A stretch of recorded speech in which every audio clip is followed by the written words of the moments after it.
Welcome to the zoning board meeting of April 7th, 2026. Phew. Okay, I'm just going to read the introductions and instructions. The Goffstown Zoning Board is an elected board of 5 members and up to 5 alternates. The 5 alternates appointed by the zoning board. Currently, the board has 5 elected members and 4 alternates. If anyone is interested in serving on the ZBA, please contact the Planning Zoning Office at Town Hall for more information.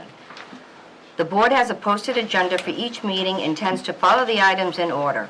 The board will open the public hearing on an application to receive testimony from applicants, abutters, and affected parties and ask questions about the appeal. The public hearing will then be closed and the board will enter into deliberative session to discuss the merits of the appeal. For each application, the board will decide to approve with conditions, deny, or continue the public hearing to a later meeting. You are welcome to watch the deliberations this evening, or you can call the zoning department at 603-497-8990, extension 815, to get the results. For an applicant's request to be approved, there must be an affirmative vote of at least 3 members. An applicant can request a continuance. It's not going to be an issue this evening. We'll load a board. If you, the applicant, and a abutter, or any part to the action are aggrieved by a decision made by the ZBA tonight, you have the right to appeal to Superior Court or the New Hampshire Housing Appeals Board. However, before appealing, you must request a rehearing with this board to preserve your right to appeal. Rehearing request must be filed within 30 days of the decision and state all reasons why the decision was unlawful or unreasonable. Failure to request a rehearing may forfeit your ability to appeal. Okay, if you would all stand and do the Pledge of Allegiance, okay? I pledge allegiance to the flag of the United States of America and to the republic for which it stands, one nation, under God, indivisible, with liberty and justice for all. Thank you. Okay, before we get started, we're going to get a motion for minutes. Everybody read the minutes? Introductions first. Okay, let's do the introductions. We're going to start introductions of the board, and we're going to start over there with Jack. Jack Shepherd, building inspector, code enforcement and zoning. John Belleville, member. Charlie Farley, alternate. Leonard Stewart, member. Denise Langley, chair. Chris Leach, alternate. Kristen Dawes, alternate. Davis Allen, alternate. Great. Okay, everybody read the minutes. Do I have a motion, comments? I will move for approval of the minutes, subject to non-substantive corrections, such as spelling my name right in 2 or 3 instances where I found it misspelled. Okay, do I have a second? Who are the voting alternates? Ooh, good question. Did you all vote last time? You were not I wasn't here. here either, so I Right probably there. shouldn't vote on that. Both of you, for this one. For now, we'll switch it per, I'd say for For the this one in the minutes, even first though we weren't case. there? The first, excuse me? Should we vote on the minutes even though we weren't present? Did you read the minutes? Did you watch it on television? I did not watch it on television. Okay, I'm going to have you for the minutes. Okay? Thank you. Okay, do I have somebody seconding the minutes? I will second the motion. Thank you. Any comments, questions, changes? All in favor? Aye. Opposed? Denied? Fine. 100%? Okay, we're all set with that. Okay. So the first case, I'm going to let you introduce, because I have to recuse myself, but I am going to appoint Chris and Kristen. All right, so we need 3 voting alternates, correct? Yeah, only 3. Oh, yeah, because I'm stepping out. Yeah, so you can pick the third. All right, so You're gonna be here. who did you appoint on this? Chris and Kristen. Okay, Charlie, you're the 3rd voting alternate on it. Okay. On the first case only. All right, this is a continuation from the March 3rd meeting. The case is Andrew Cassidy, owner, and Onacy Allard P. LLC, Brett Allard Esquire. Applicants are seeking 3 variances for multifamily on a lot located within the agricultural zone. The first variance being requested is to allow the multifamily use whereas it is not permitted per section 3.11A3, the table of principal uses of the Goffstown zoning ordinance. Second variance is requested per section 4.3, table of dimensional regulations of the Goffstown zoning ordinance, as the proposed total number of dwelling units will exceed the maximum allowed number of dwelling units per buildable acre, 0.8. Third variance is required per section 5.14 of the Goffstown zoning ordinance, as the structures will not have the required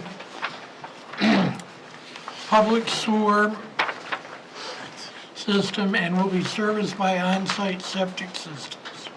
The project proposes constructing one 2-unit duplex on the lot, in addition to an existing single-family residence with an accessory dwelling unit. The property is located at 40 Henry Bridge Road, map 26, lot 19, zoned agricultural. Gentlemen, the stage is yours. Thank you. Good evening, Chair, members of the board. Again, for the record, Brett Allard with Shaughnessy Allard. I'm the attorney for the applicant and the owner of this project, who is seated with me to my right, Andrew Cassidy, and to my left, Matt Peterson with Keach Nordstrom, who prepared the plans that are in your packet tonight. I know we've already been, well, this was 2 applications originally. There's already been several meetings. I'll give a brief sort of overview of where we have been and where we're at now, just to put everything in context. I think that'd be helpful. And can talk a little bit about what we submitted since last time, and then go through some of the variance criteria. So, again, this is 40 Henry Bridge Road. This lot is located in the agricultural district. It's about 3.85 acres total. That's lot 19, shown on the plan. And in terms of existing conditions, there's a single-family home. It has an ADU. There's an existing driveway with a parking area, and then we have the brook in the back of the property, which sort of bisects this lot 19. In terms of sort of the procedural background, we were here first back in, I think it was the end of last year. And the original proposal was for 8 units, with 2 duplexes on lot 19-1, and then an additional duplex on lot 19, and then retain the existing single-family dwelling in ADU. There was some concerns by the board. We withdrew that application. We went back to the drawing board. We scaled the project back significantly, and then returned in January, I believe, or February, on a revised proposal that proposed 1 duplex on lot 19 and only 1 duplex on 19-1, still retaining the existing single-family home in the ADU. So across the 2 lots, we were looking at a total of 6 units. There was also a shared driveway. We've since eliminated the shared driveway, proposed separate driveways. And then on March 3rd, 2026, at the meeting last month, the variance was granted for lot 19-1. So that duplex shown on that lot to the right, shown on the plan, has been fully approved. So the only thing we're here for tonight is the remaining variances for lot 19. Those were taken up at the last meeting in March, and they were continued, so that's the subject of tonight's discussion. There's 3 requests for relief that we're looking at that we've applied for. The first one is the multifamily use. That says that the ordinance defines multifamily as a building containing 3 or more dwelling units, or, and this is what's relevant here, a group of 2 or more buildings containing at least 2 dwelling units per building. So if you count the ADU, you have 2 in the single-family structure, and we're proposing 2, the duplex. That would qualify as a multifamily use. Whether the ADU actually counts is a shade of gray. It certainly doesn't count under the new ADU statutes for purposes of density, for purposes of lot size. RSA 674 has exempted ADUs from a number of dimensional requirements. So if you count it, we need the variance. If you don't count it, we don't actually need that variance. And the same thing for the sewer variance, because that's also tied to multifamily use. If it's not a multifamily use, we don't need the sewer variance. We do need the density variance regardless of whether you count the ADU. So we're not going to make a mountain out of a molehill in terms of the other two, because really at the heart of this case is the density. I think it's unlikely that the board, grants the variances for the sewer and the multifamily use and then denies it for the density. They're sort of a package deal, so we're not going to split hairs. I just sort of say this to, drive the point home that we might be, in actuality, a little bit closer than we appear on paper to meeting all of the, to meeting some of these regulations. The density is 0.8 units per buildable acre. We have 1.71 or 1.72 buildable acres. So that means 2 units on lot 19 are allowed by right. You certainly don't count the ADU for purposes of density. So we're only proposing 1 extra unit on lot 19 than we are otherwise allowed to have by right. And that's because if you have 0.8 times 2, you get to 1.6, you get to 2, where you would need 2.4 to have the third. We're in between that 2 and that 3. So I just wanted to sort of frame, in terms of a lot of what this board looks at is, well, you're asking for a variance. You're asking to vary from the requirements. How grossly are you asking to vary? How far of a deviation is this? So I think really keeping that in context in terms of the ADU, okay, it's a unit, but it's not really a unit, or, okay, well, it's only 1 extra unit, and, we're I think it's important for the board to sort of look at the application of the variance criteria with that frame of reference. Before I dive into the actual variance criteria, there was some discussion at the last 2 meetings about certain statutes that regulate density and how those might come into play here. The one that was explicitly mentioned was RSA 674-17, which says that zoning ordinances shall be designed to prevent the overcrowding of land and to avoid undue concentration of population. That is what that statute says, but it is not a standard that the ZBA applies when deciding a variance. It's a directive to the legislative body that they need to consider when they're drafting a master plan and, in turn, drafting density regulations in the zoning ordinance, or drafting subdivision regulations or site plan regulations that flow from the master plan. The town has already followed that directive by enacting density regulations. That's the 0.8 per buildable acre. That's what we're here to discuss tonight. We're not asking the zoning board to rewrite that rule. We're not asking the zoning board to change the ordinance. The ZBA lacks authority to rewrite the zoning ordinance or change it. We're asking for a site-specific exception to the rule that has already been enacted. That's what a variance is. When these ordinances are being enacted, it's impossible for the town's legislative body to consider the unique impact of every single regulation on every single property in town, or at least in the district where that particular regulation applies. And the variance is designed as the mechanism to provide relief to landowners who are unjustifiably burdened by regulations when they have sort of unique circumstances. And the case that's usually cited for that proposition is Bacon v. Town of Enfield, and the court said in that case the variance is intended to be the constitutional safety valve, because otherwise you can run into unconstitutional takings because you just can't foresee every single circumstance. It's the out, it's the safety valve. So suffice to say, the ZBA has to apply the variance criteria in RSA 674-33 when it makes its decision, and that's the 5 criteria that everyone's familiar with. It wouldn't be legally supportable for the ZBA to deny an application, not just this application, any application, based on RSA 674-17, because again, that's not a directive for how the zoning board must evaluate the merits of an application. That's a directive to the legislative body of the town in terms of how they need to draft their master plan and in turn draft their zoning ordinance. ordinance. So the correct question before the board is not, should the town regulate density? I want to be clear about that. We're not saying the town shouldn't regulate density. The town has regulated density, and they have a directive from the state to keep that in mind when they're drafting their regulations. The question before the board is, does this property, given its unique conditions, justify a limited and reasonable exception to the density regulations that the town has adopted? And in answering that question, the board needs to evaluate the merits of the application against the 5 variance criteria. So from a 30,000-foot view, we think the ordinance, it already allows 2-family uses by right on this lot. We have the frontage, we have the acreage, so the 2-family use is encouraged, it's allowed.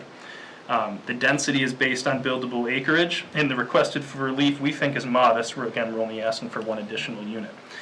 This site has sufficient buildable area. It's served by municipal water, and really it's not going to create any overcrowding in any practical sense if the variances are granted. And I'll discuss that more as I dive into the 5 variance criteria. So the first 2, I usually do these together. As you can see, if you read the supplemental narrative that we provided since the last meeting, we tailored that a bit more to this particular lot 19, whereas the first narrative sort of covered both lots because there was 2 applications before the board at that time. If you look at the case law, a lot of times these criteria are done together, and the test, as the board knows, is that whether there will be alteration to the neighborhood character or threat to public health, safety, or welfare. We don't see that as an issue here. This is really a mixed-use transitional area. Agricultural uses nearby, industrial, residential, zones nearby, really close to the Mass Road corridor. So this is a decidedly developed area, which you don't typically see in the agricultural district. And municipal water is already present, really just to drive that point home. Very unusual for a lot in the agricultural district to have municipal water. And when you look at the purpose of the agricultural district or the description of it in the ordinance, it says as much. In terms of density and infrastructure, we have adequate buildable area despite some significant wetlands and steep slopes. But fortunately, the availability of municipal water reduces sort of site constraints because we don't have to hold the 75-foot state buffer from the septic and the leach field to get to a well because we don't need a well. So fortunately, the uniqueness of this property in that it is in the AG, but is connected to municipal water, there are site constraints, but we're actually alleviated in some regard by that ability to connect to municipal water.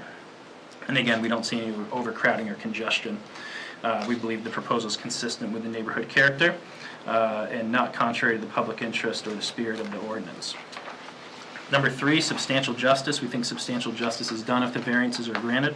This is the public harms and benefits versus private harms and benefits analysis. We don't see any harm to the public if the variance is granted or any benefit to the public if denied. Really, the denial would just be a loss to the applicant and the community. The applicant would be deprived of the ability to develop this property from what we believe and think is shown on the plan as a prudent plan, a viable plan. And also the community would be deprived of the ability to have an additional unit added to its housing stock. So we think it's sort of a productive use of underutilized land that is in everyone's best interests. Number 4, granting the variance will not decrease surrounding property values. Again, this is consistent with the neighborhood character. We're not asking for an encroachment into any abutter setbacks or wetland setbacks. We're holding all applicable setbacks and wetland buffers. We do have submitted since the last meeting a letter from Lisa Scaccia, if I'm saying her last name right. She is she's a realtor, professional real estate broker. I'm not going to read her letter verbatim. I'm going to assume the board has read it, but essentially what she's done is she's looked at the application, she's looked at the plan, she's familiar with the area, and in her professional opinion, granting the variance will only positively impact surrounding property values. And number 5, unnecessary hardship. This is usually, the most difficult one that boards tend to grapple with. It's certainly, if you read the test, a bit of a mouthful. If you break the test down, it actually has like 5 subparts that go into it. But the first thing that the board needs to look at is whether there are special conditions of this property that distinguish it from others in the area. And we think this property is very distinguishable and very unique in its environment. Like I said, most agriculturally zoned land in town is either north of Mast Road and north of the Piscataquag River in areas where municipal water and sewer are not available. This lot does have municipal water and sewer as a result of its unique location vis-a-vis being in the agricultural district. Not sewer. Excuse me, not sewer. We obviously need a sewer variance. There's a second pocket of agriculturally zoned land south of Mass Road that runs toward the Bedford town line. And again, I don't think there's municipal water available down there, so that's sort of rare for an agriculturally zoned lot. This lot is really only one of a very slim minority that are sandwiched north of Mass Road, but south of the river in sort of that pocket and tied into municipal water. And again, it is also physically constrained by wetlands and slopes. And, we think really the location of the lot, the fact that it is in the agricultural district, but it really doesn't belong there. In combination with the unique site conditions, again, the wetlands, the slopes, the existing single-family dwelling in the ADU, sort of, individually, but also cumulatively, if you look at all of those things as sort of a package deal, sort of render the subject property particularly unique in its environment. There was also some conversation at the last meeting about whether the location of the lot vis-a-vis the tow yard across the street can constitute a special condition of the property that would justify a finding of hardship. We took a look into that question after the last meeting, and I found that the answer is yes, and there are 2 Supreme Court cases that say that.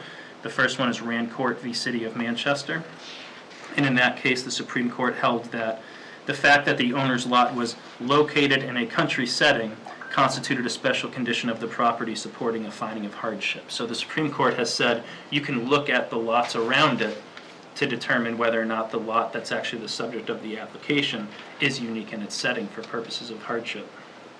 The second one was this case of Walker v. City of Manchester. And in that case, the Supreme Court affirmed the decision of the ZBA to grant a variance, where the zoning board had considered the fact that numerous variances have been granted on other nearby properties to permit the conversion of many of its large residences into multiple apartments and some into businesses. So again, it's another case where the Supreme Court is taking a look at surrounding uses and holding that the subject lot's environment around it, the uses around it, can be considered a special condition of the property that justify a finding of hardship. So for those reasons, we think this property is very unique in both its practical sense and also its legal sense in terms of the fact that the Supreme Court has looked at similar types of arrangements. Owing to those special conditions, we don't see a fair or practical reason to apply the subject requirements here. Again, the sewer, the multifamily use, and the density. Really, what it comes down to is the density, like I said at the beginning, and the goals of density requirements, the purposes of them are, straightforward: to prevent overcrowding, prevent congested development, and ensure that you can have adequate infrastructure on the lot in order to support whatever it is you're proposing. Those just aren't at issue here if these variances are granted. The site can support the duplex, it can support the septic, there's not going to be any overcrowding. And really, another good indicator of that is when you look at max building coverage, which in the agricultural district has a 10% threshold. We're only coming in at 2.4%, so we're well below the max. This isn't a situation where we're trying to fit a square peg in a round hole or trying to squeeze too much into too little. That would be borne out by the lot coverage calculations, which we are less than a quarter of what is otherwise allowed. So we think the proposed use is reasonable. Again, this is a transitional zone. It's a really unique property. We think it's a viable plan. We think it's a good plan to add another unit to the town's housing stock. It's compatible with the area, and we've taken a really, really hard look at these criteria, how they apply legally, and you know, what makes sense here. And you know, again, we think it's a viable plan, and we've asked that the board grant the variances. So with that, I'd be happy to answer any questions, as would Andrew or Matt. I have a clarifying question. This is not the first time that this has come up, and so I thought I should probably get this straight so I understand well for tonight and going forward.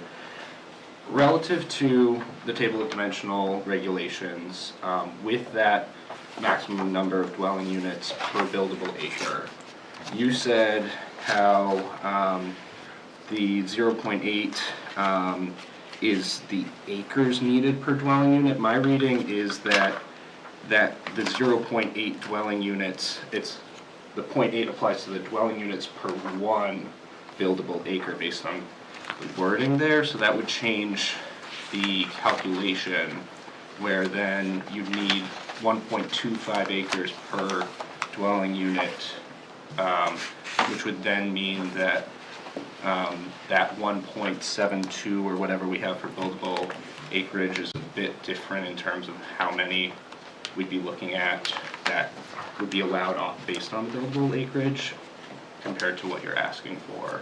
Does that make sense? The way we've been reading the ordinance in that regard is that you are allowed one dwelling unit for every 0. acres of buildable land that you have. Okay. Can you help me understand that reading? Because when I read, looking down at everything else as we look at the table, you know, that would then be looking at the conservation and open space based district. You'd have only half an acre needed per dwelling unit and all these other things. My understanding is when it says maximum number of dwelling units DU per buildable acre, that implication there per buildable acre means completely 1.00 acres, and then the number you're seeing down below in the table is the number of, because it's DU after whatever the number is, implying 0.8 dwelling units. I would refer that to your zone. I mean, we typically look at a property that's 5 acres, we go 5 times 0.8, that's how many units we're allowed. So that's how we've always done the density. But you're saying it's an acre of that. But what you just said is the way I'm seeing it. You're saying 5 acres times 0.8 to get your dwelling units. That is not saying 0.8 acres to get one dwelling unit. I know that it seems like semantics, but the larger we get for acreage, the bigger that difference of a 0.2 makes in terms of dwelling units to acres.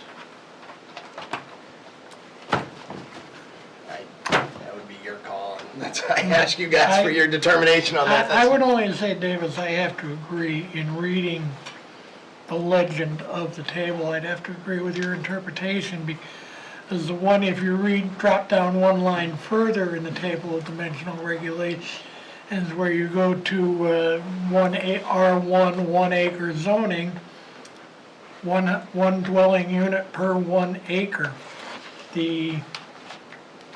With the footnotes there, that's the maximum number of dwelling units per duplex and multifamily lot that you're talking about.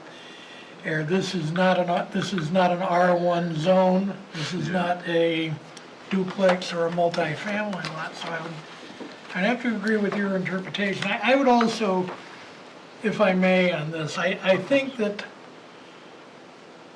you've hit on density, I believe, is the key to this question.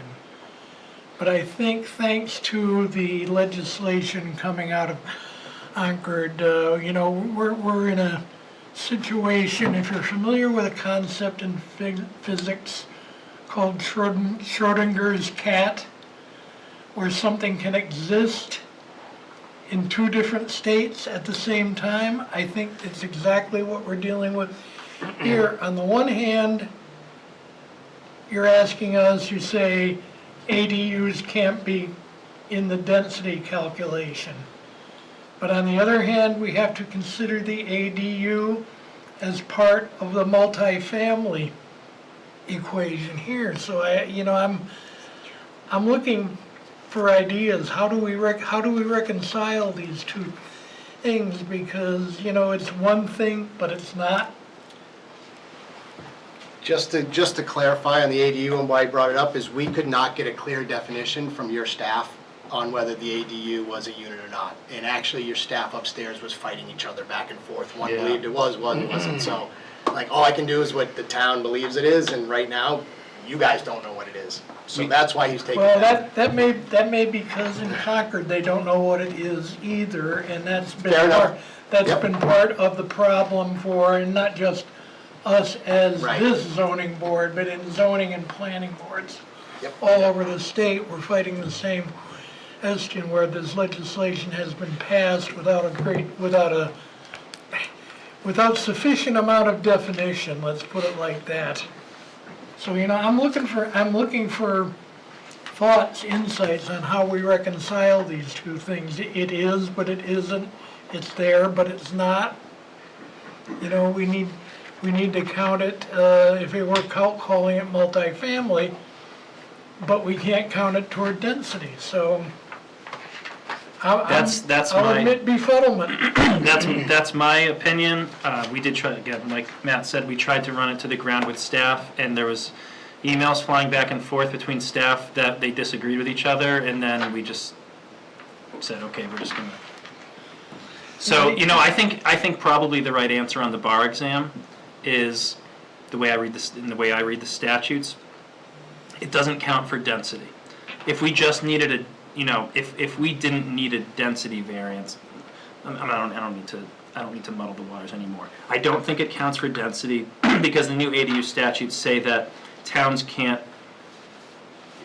tack on extra dimensional requirements for ADUs that are otherwise allowed on single-family homes, right?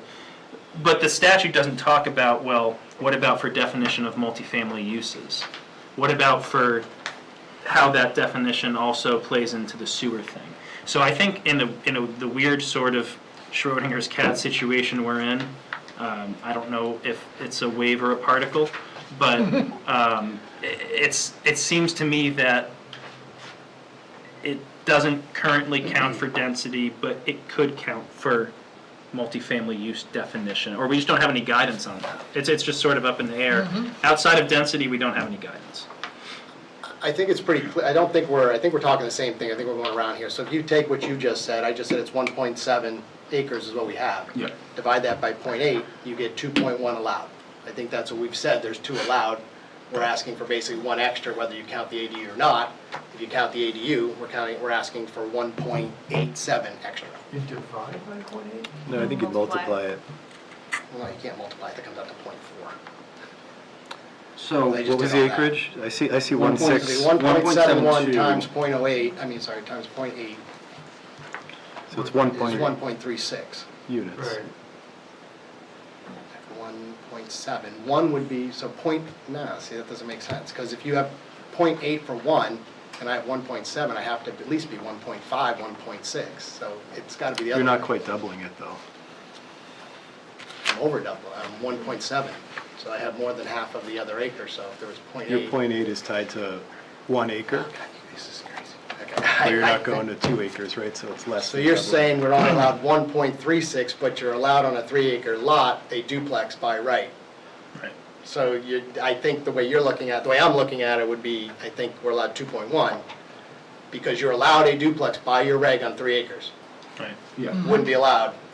Well, But so, but you're talking Would. about absent other existing Absolutely, just take construction. it separate. So you're Right, so telling on me 3 10 acres, it would acres. be 2.4 units. I think trying to reverse the DUs per buildable acre into how many acres are needed per full 2.4. is that we'd be looking at 1.25 acres Compared to the per dwelling unit, which means 2.5, which does fall underneath the 3-acre exception under bracket 3. except that the 3 acres for a duplex does not talk about buildable area. Right. It's straight up Just has 3 acres. Yeah. So Yeah, it counts wetlands, counts slopes. so we're It's not just comparing another apples to example of apples. the regs not always playing nice with each other. Right. Just like statutes and regs don't always play nice with each other. But, you know, at the end of the day, the project you see on the plan is the project we're proposing. And the heart of the issue is this too much? Is this too dense? Are there going to be practical problems because this is too much and it's too dense? And we just think, unequivocally the answer to that question is no. And that's the heart of the hardship analysis. I think it's implied here, but if you don't mind, you talked about site-specific burden is what we need to be considering for the variance. Just walking through the map here, what site-specific burdens are you seeing for this one that we should consider compared to what the ordinance is saying? Right across the street. Well, beyond Right the, across the street, I think, What is right across? the I think- tow lot. I think before you even get to this, the actual topography and stuff, Yeah, like I said, let's take 30,000 foot view. This is an agricultural lot that does not belong in the agricultural zone. It has municipal water, it's across the street from a tow lot. It just doesn't really make sense. And then on top of that, there's all the other site constraints we're talking about. I don't know if you were here last month? No. Okay, And I do so have a handout. last month, the gentleman stood up who owns this lot right here, and I tried to make a place that this is in the agricultural zone. This gentleman got up and said, tonight I'm gonna have people there at 2 o'clock in the morning, I have lights on all night long, I'm gonna have people in and out of there. We're like, well, then why would we put a residential here instead of a multifamily that's rental and stuff like that?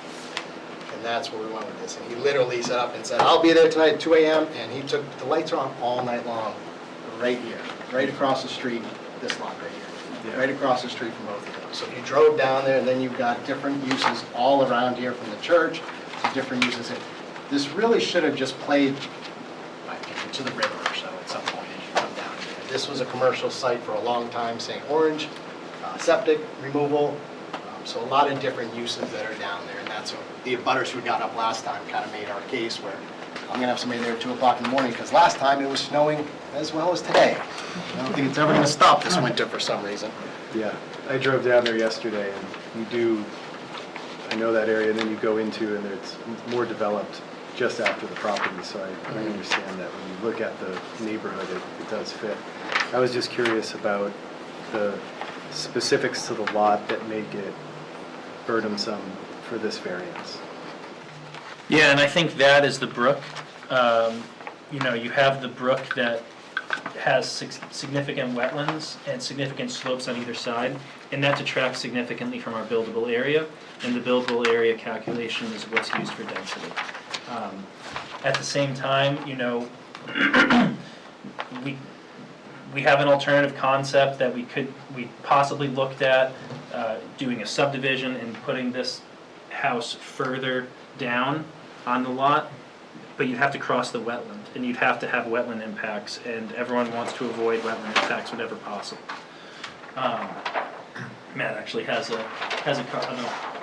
think a concept here of what this would actually look like.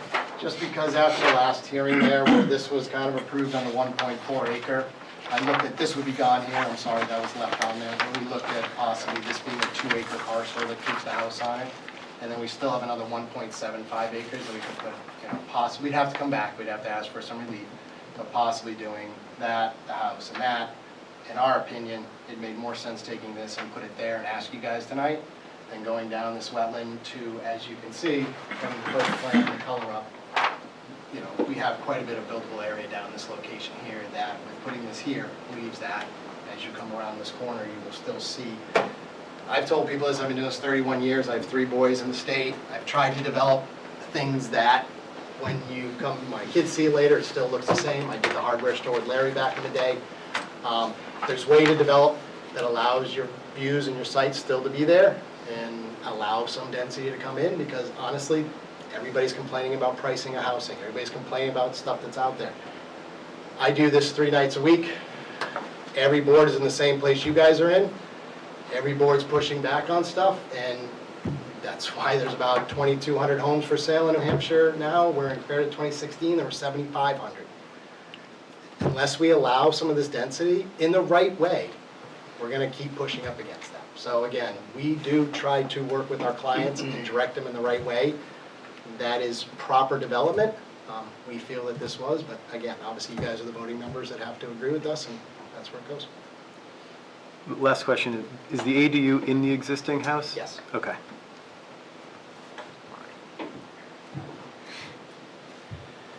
Last month, the board found in part that the existence of this impound lot that's across the street lit really represented a hardship. And unanimously, we voted to grant the variance that you requested, allowing for the construction of a 2-unit.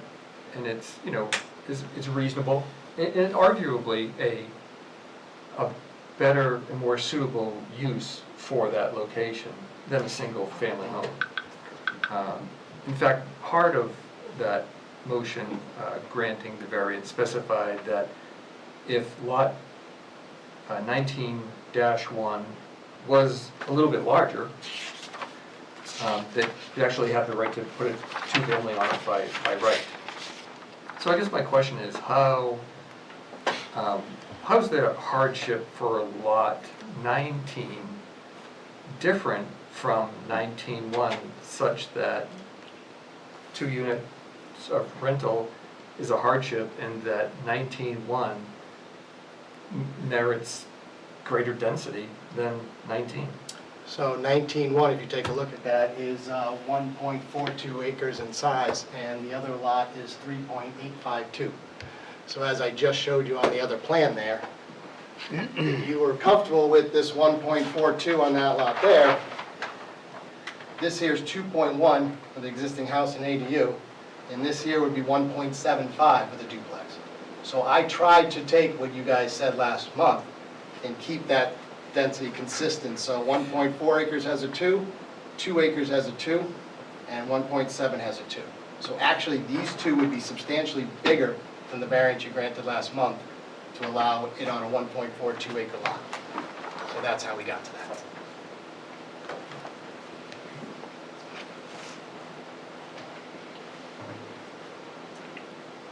Going around, anyone?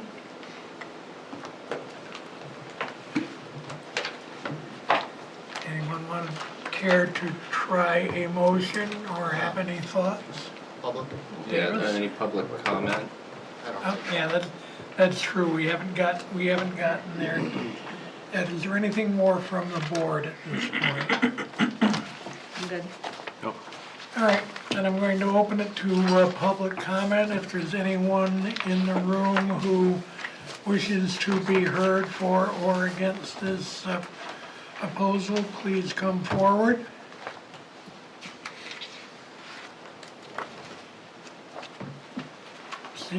Seeing none, I'm gonna go back to the board for any closing thoughts. I think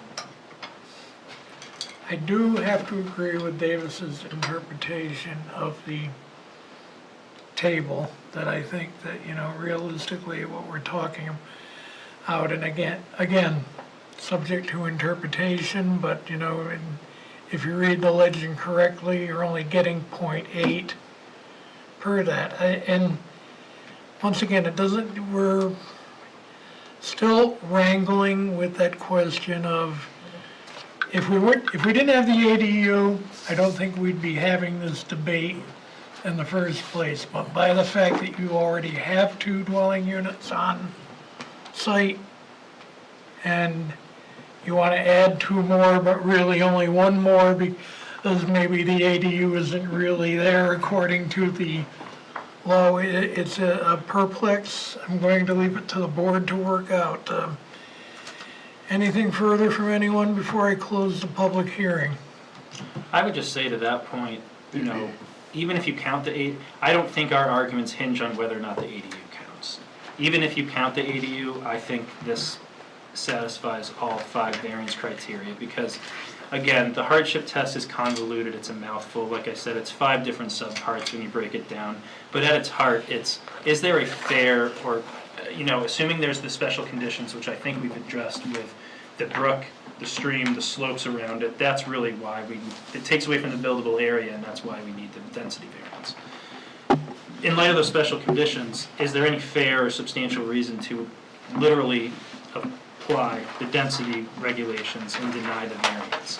Well, the question is, what harm is going to come if the variance is granted? Is there going to be too much overcrowding? Is there going to be too much congested development? Is this not going to work? Is there going to be problems? Are people going to be lining up at the code enforcement officer's door saying this was terrible, who ever allowed this to go through? We just don't see that here. It's not too much, it's not fitting a square peg in a round hole. And if there's no fair, substantial reason to literally apply the density, then that's the hardship. So we think that's why it's met. I'll resign the analysis to the board. Thank you very much. All right, public hearing is closed. If you gentlemen would like to step back and we will deliberate.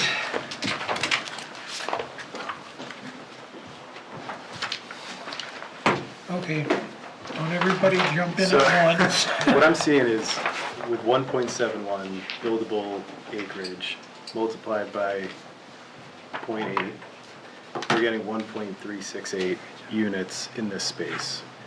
If we don't include the ADU, they're asking for 3 total, and 3.63 is allowed. Am I thinking of this correctly? Whose math is better than mine?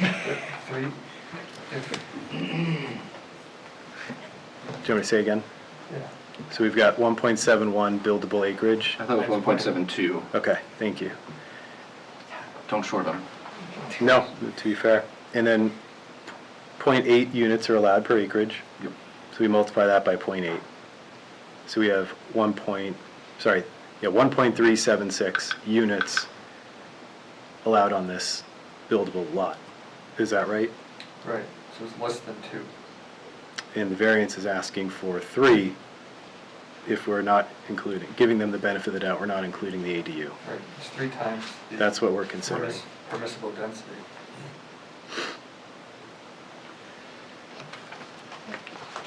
But on the other hand, and I'm taking the devil's advocate position here, there are unique things about it. One of which is, as I mentioned, the accessibility of public water. Because if you had to put both well and septic on those sites, that would make a difference in terms of the square footage you'd need for it. So, there are some things working in favor of that site that I see. And if you do look further down, sorry, Chris, you're about to Yeah, talk, I but was about to if you look further down the road, not on this map, but in the neighborhood, it's residential, right? It is right on the border, as they're saying, so it does, It's very, very mixed yeah. neighborhood. If you've seen you've got agricultural, you've got R1. I don't know how the R1 is an example of spot zoning that was done historically some years ago that hasn't corrected. Plus, you've got it's a split zone in that area. There's I believe it's CIFZ along Mass Road there, either CIFZ or RSBO along Mass Road, where the line is split about in the middle of those lots. A lot of the top ends of the lots there are a different zone than the piece of the lot that fronts on Henry Bridge Road. So it's a weirdly mixed zone in that area. That's why the impound lot is actually an agricultural zone, but it's tied to the towing service that's up on Mass Road. Yeah, if you look at, I believe it's this one, it's the bottom end of 26-9 that comes down from Mass Road, so. Using every inch of that lot. What I was going to point out in some of these cases where we have it's technically zoned agricultural, but it doesn't feel like it's fitting. I like to look down the table and see what would some comparable neighborhoods be allowed? And it looks like some of the comparable neighborhoods of like an R1 would be allowed this kind of density. But because it's labeled agricultural, that's why we're here today. So they're asking us to consider maybe it fits more of some of these other definitions, and they need the variance for us to consider that. That's R1, doesn't it? Yes. It does. Yeah. Yeah, there's a number of R1s along there, but And I think those are also very isolated because everything else is agricultural and, you know, industrial. Yeah, Right. it doesn't so much abut an R1 zone as R1 zone Lot. lots, or, so, whether that makes a difference or not, to consider. Does it have to be a duplex? Hmm, Does it have to be a duplex? good question, John. If it's not a duplex, there's no problem. That takes away one of the dwelling units. Right. And it fits. We're looking at 4. Realistically, you're looking at 4 with the AD. And you're allowed 1.3. That would be one of the things that John just suggested, and I think it's, I like the difference would be if they were proposing another Single family. single unit on that site, we wouldn't have a problem. But we can't. But we can't, No, but the different, Yeah, we yeah, cannot yeah. tell the, yeah. we need to act on the project that's presented to us. Yeah, We can't yeah. tell the applicant how to develop their project. We gotta act on what is presented.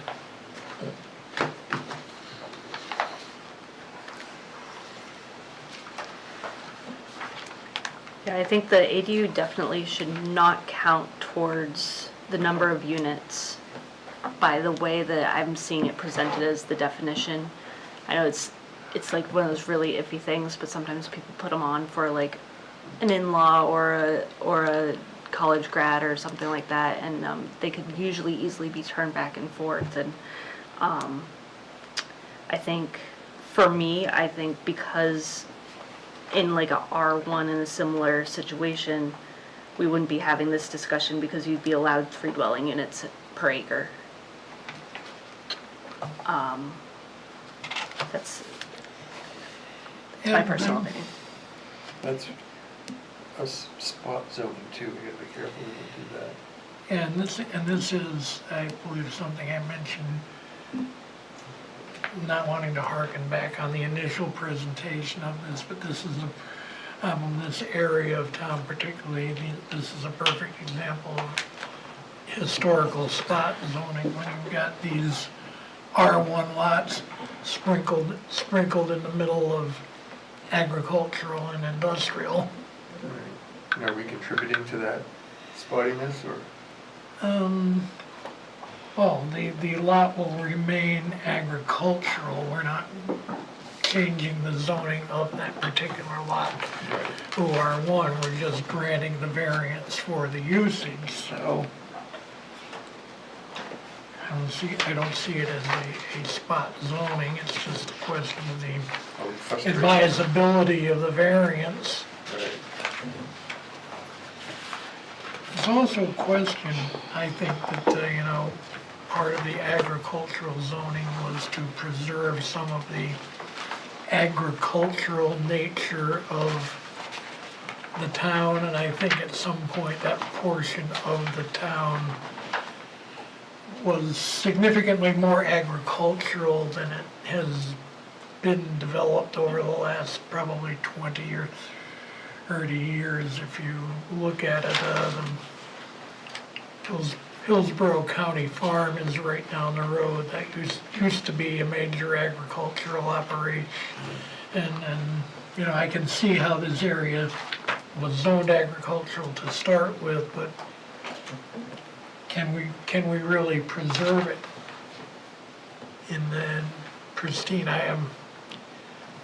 I'll weigh in on others' feelings on that, because I'm not quite sure that, we can really,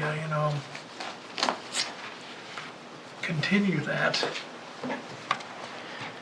Yeah, I will say the existing house is a very historical looking like farmhouse. the one that's there right now. Aesthetically. Should we run through the 5 criteria before making a motion, or do we do that in tandem of making a motion? You can do it both ways. I would say let's look at if anyone cares to run through the criteria.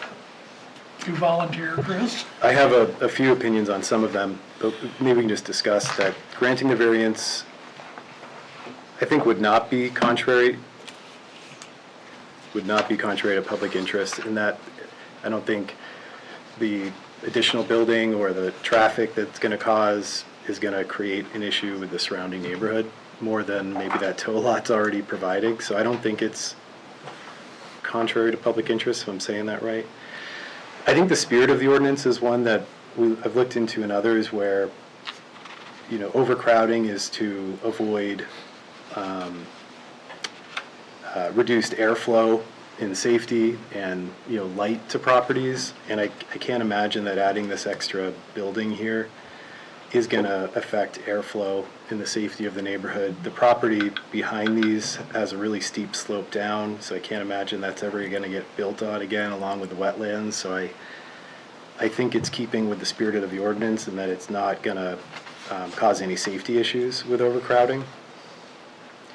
I think granting the variance would do substantial justice to the applicant, allowing them to develop their land as they pointed out, in a difficult lot with the creek and the wetland going through it, so I think it would do substantial justice for the applicant.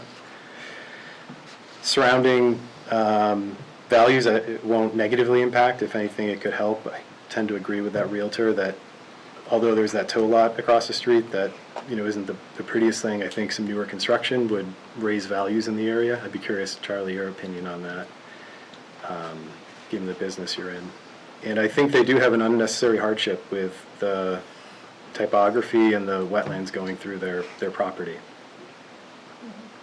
What are your thoughts? Okay, I don't find anything to disagree with in what you've said. I think that it is difficult. I don't see that if this were a more rural road in an agricultural area, but I think as we all know, and as someone who probably travels that road 2 or 3 times a day at some points, it's basically a major feeder connector road between Mast Road and the back road and the Goffstown back road areas.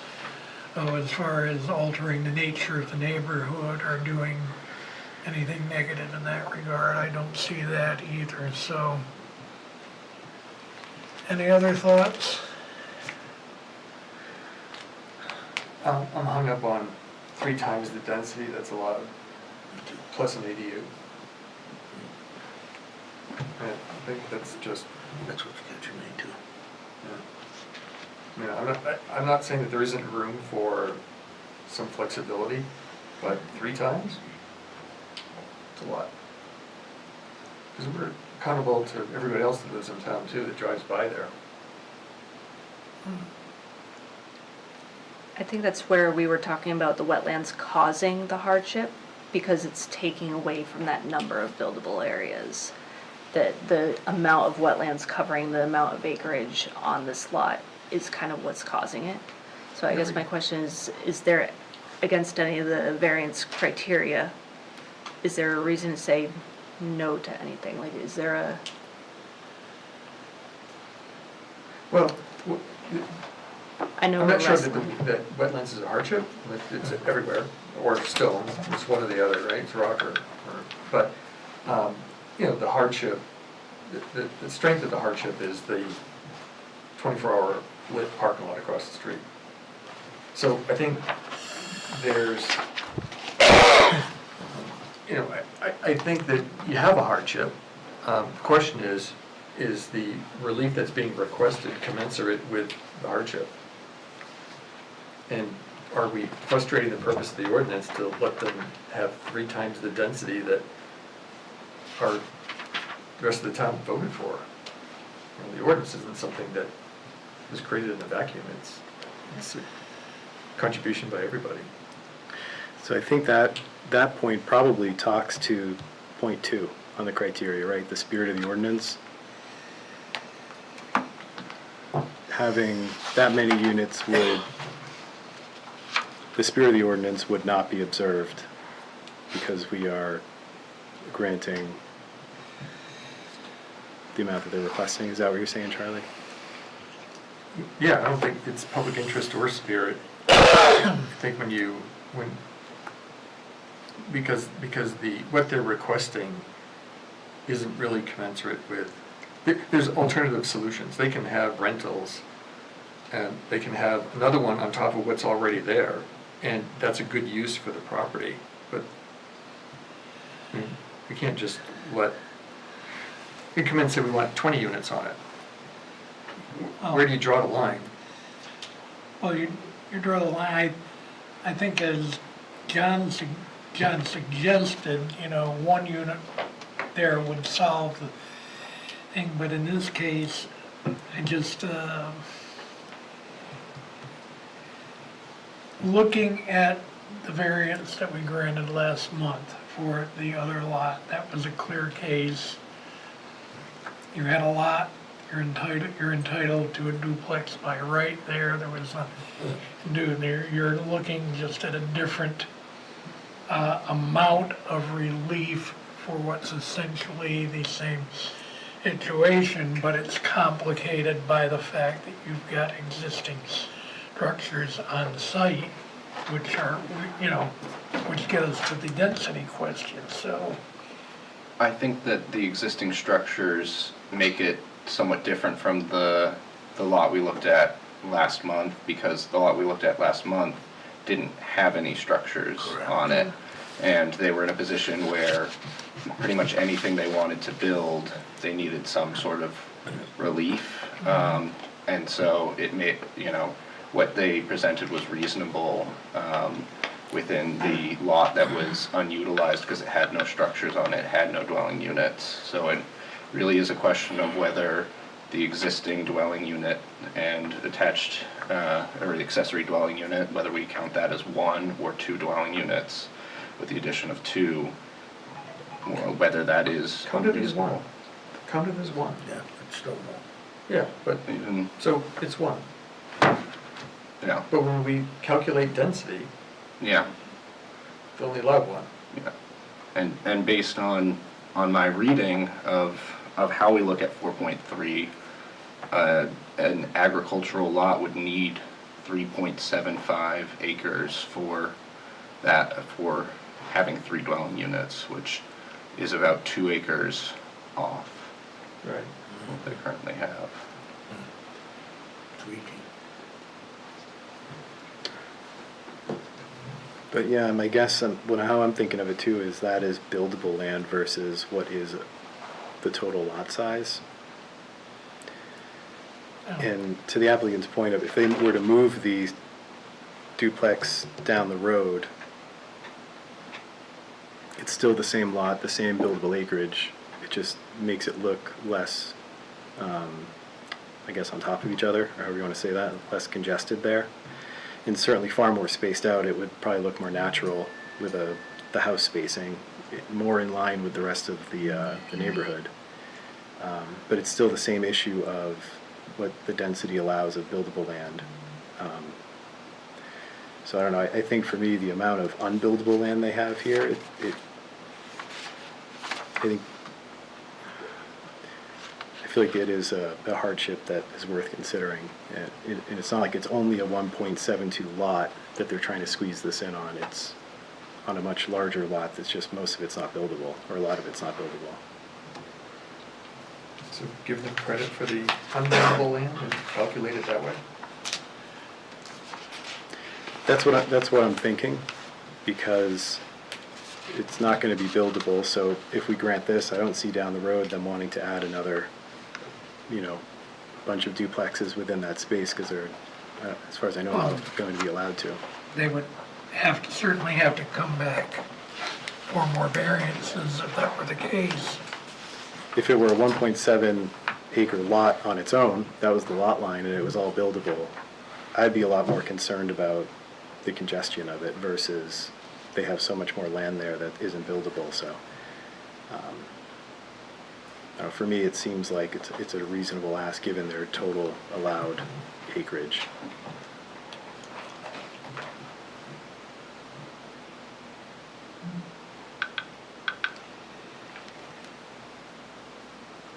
Going once, going twice.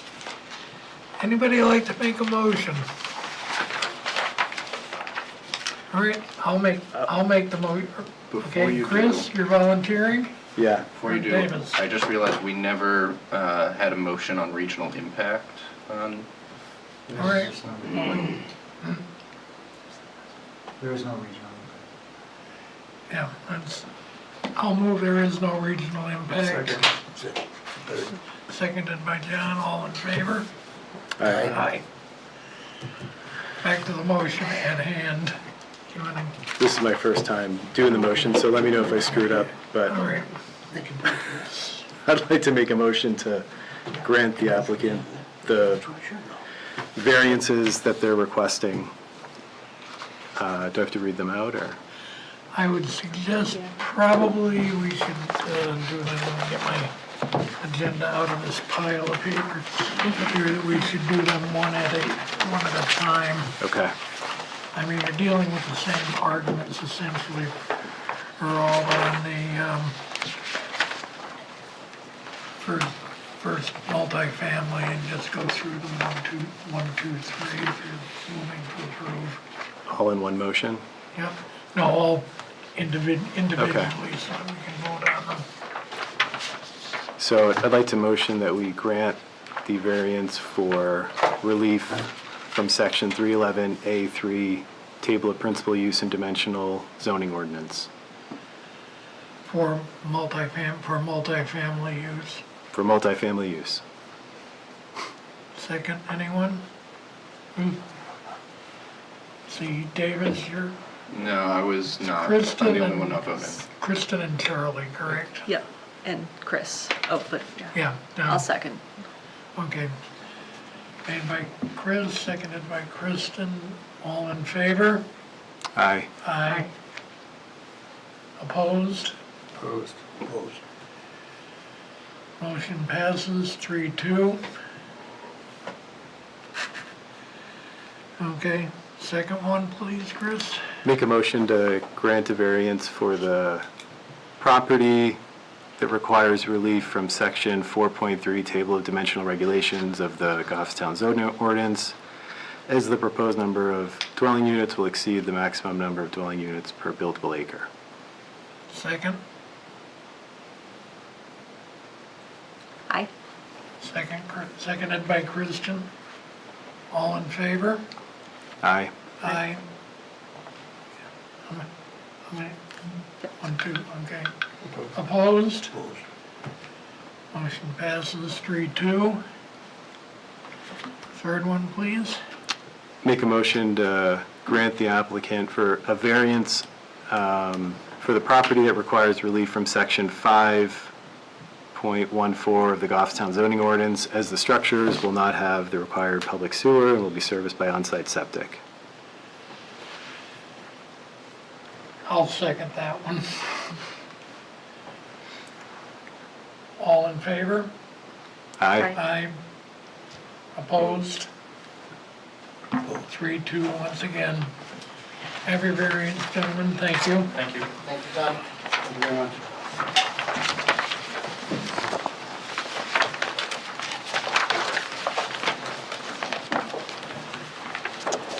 All right, let's put Denise back in the hot seat. I thought you was eating. Hiding back there. You guys did a great job. I liked all the questions and the input. It's nice to hear all these questions. And every meeting you have, you all get educated, trust me. Okay, let me get myself sorted here, sorry. Out in order.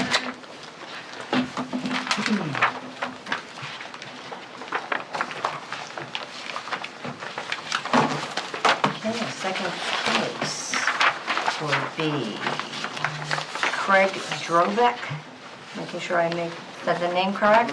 Applicant and Deborah and Eric Tollefson, owners, are seeking a variance to rebuild a single-family home on a lot that does not meet the required 200-foot frontage and 2-acre minimum required per section 4.3, Table of Dimensional Regulations of the Goffstown zoning ordinance. Additionally, the proposed location of the structures will be built 24 feet from the property line, whereas 35 feet is required. 16 feet and 24 feet from the side property lines, whereas 25 feet. Side setbacks is required per section 4.3 of the Goffstown zoning ordinance. The proposed structures will also exceed the maximum allowable 10% building coverage on the lot per section 4.3 of the Goffstown zoning ordinance. And the structures will approximately cover 15.1% of the lot. The property is located at 129 Mountain Base Road, map 41, lot 2, zoned agricultural. If you can come up, please.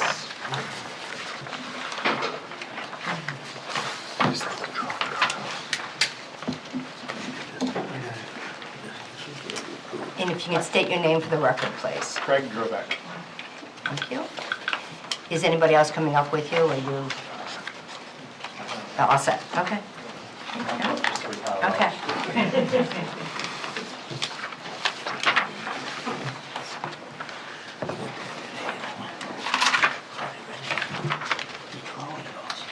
This is my real estate agent, Mitch Zahn.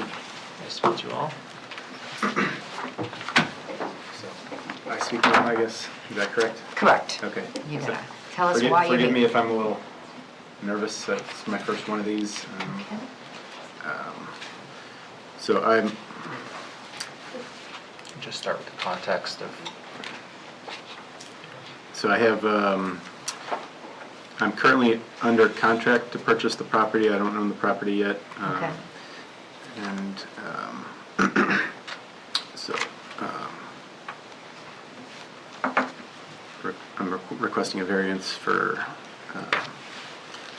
section 4.3, table of dimensional regulations to allow for the construction of a new residential dwelling, replacing an existing dwelling. You know, I'm going to help you out here, okay, because I know you're nervous. The other guys are engineers, they're lawyers, that's why they're very specific. You can just tell us what you want to do. Will that make it easier for you?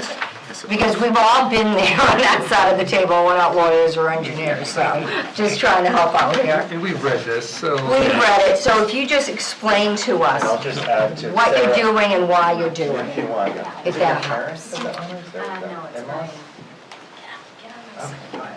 I'll sit back here. Hi, I'm Sarah Tollefson. I'm the realtor for the seller, who is also my brother and sister-in-law, Deb and Eric. Okay.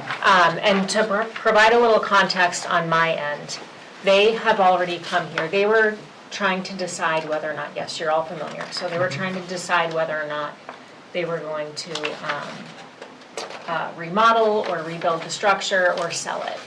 And so they came with, my understanding is, a larger footprint than what the buyer is proposing at this point. I mean, and you did all approve their plan for that. So with that, Their footprint was 17.2%, 27% of the lot. What I'm proposing is 15.1.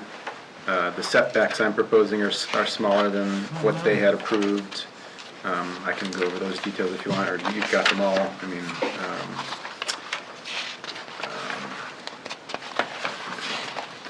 this is less than 8 months ago that this was done. ZBA voted in favor, 5, I don't know how to say that, 5-0, to approve. Jack, I have a question. Yes. Why are they here? I mean, I don't mean to be flip, but does a variance not go with the property? Yes, it does. Yeah. Yes, it We does. already Okay, so they're going smaller than what we approved. Right. I'm just asking you the question, I had that question when I got this We figured because packet. the plans changed, even though they are smaller, it's a different building plan, Yes. Are but the It's- setback it's the same. requirements Are you inside the setback? They're shrinking They're them. small. Well, I understand the house is smaller, but the setback. The setback are Are smaller. better or greater? Yeah. Yeah. The setback is greater, yes. Yes, you're than correct. the Yeah. first Okay. approved plan. The approved one, I think, from the road was from 19 feet from the road. Mine is 24 feet from the road. Side setbacks on the one that was approved were 18.3 feet and 5 feet from the sides, and mine are 16 and 24. Yeah, we like your plan. And if I'm familiar with that area, Uncanunic Lake is right on the other side of the road. I mean, so what you're essentially talking about is a rebuild on an old camp lot there that's probably been, at a good guess, in place since before World War II. It's in uninhabitable Right. condition currently. It's the trolley house. It's the trolley house. Right. Yeah. And So you're it's- going more towards conformity than Yeah. what is there now. Are you planning on full demolishing, rebuilding on the footprint? Jack's or- got his finger up in the air. So, the planning board had mentioned that when they approved it, to bring the trolley forward to make it part of the dwelling. And that's when it was approved for. And if I'm not mistaken, it's not in this plan, is that That's correct? That's where we correct, need a it's not in variance. this plan. That's a new, okay, Yes. okay. Okay. There is a difference between, one of the things we discussed was completely demolishing a structure and rebuilding because the lot size is non-conforming. And some of the ruling argument was that because the trolley was coming forward, it wasn't a full demolish and a rebuild. Right. Was kind of what it was all contingent on. So I believe why we're here today is because the trolley's no longer included.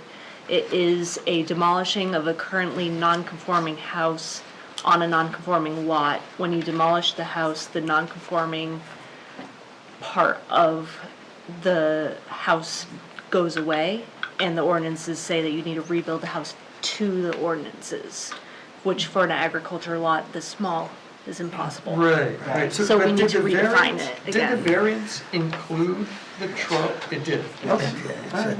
So I think it's more of that clarification that can they do it even without it, even without the trolley. Around an existing trolley car, so it was included in the original variance.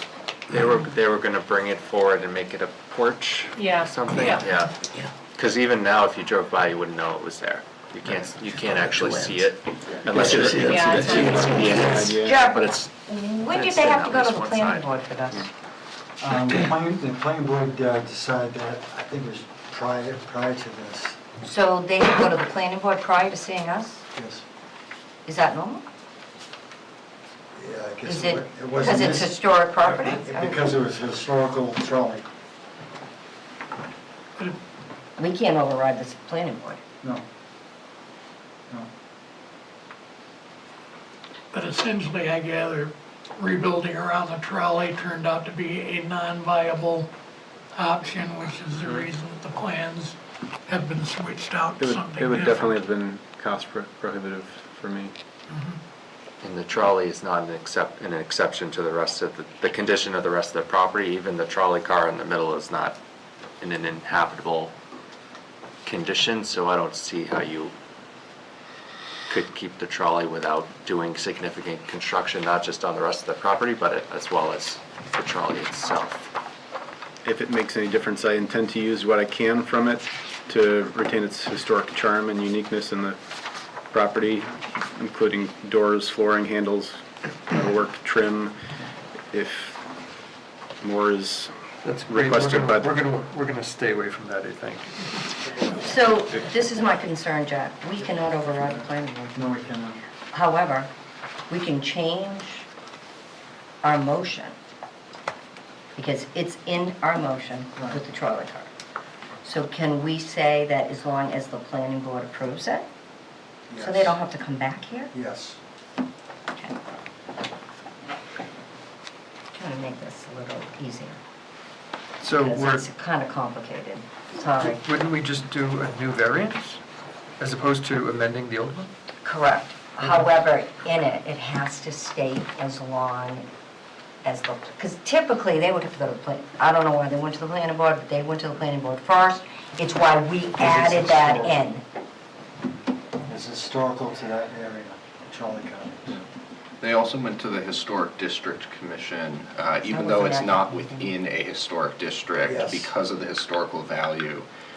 I was there that night as interested in joining the Historic District Commission. Oh, good. And so I happened to be there when they presented before that body.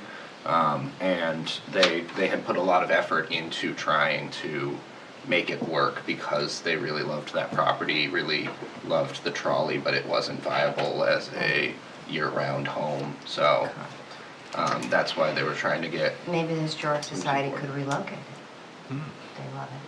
I somehow doubt that they have the budget for that. Interestingly, that trolley and the other trolleys, there was I think 4 others, some have been taken down. But they are not the trolleys that rode up the Unkununic mountain. They came in, they were brought in from another town. I think they're actually from like the Nashua-Boston That's line. interesting. So they were not part of the They are not. incline railway. They are not that part used of to the go up incline railway, the correct. Mountain there. That's funny. Somebody thought that would be cool. Historic. I'm sure it was one day, yeah. Historic for It's a someone. selling point. Jack, I really need your help on this one. I'm concerned they have to go to planning board and back to us, and I would rather not have to do that. But you know the regulations better than we do. If we approve the way it is now, and they have to go in front of the planning board would have to accept our ruling. Could that be a motion That could that be- we make, That could so be. that we're not overriding them? Correct, because we cannot override the planning board under any circumstances. What is it that's being overridden specifically? The historical of the trolley. Well, Whether our it's- job is to just grant a variance. We don't have anything to do with what the requirements are for the historic. No, Commission but rule. we can't override what the planning board had already put into it, because it was in the last, They've already required it, and then they came to us.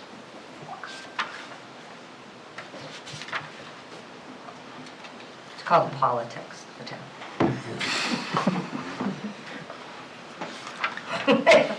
So if, I think what Charlie, you're getting at, if we approve the variance as it's written, if we grant it rather, they're gonna go They to, still have to go to the planning board. They still do. but then what Denise, you're saying is then they'll say, but wait, no, there's supposed to be a trolley included?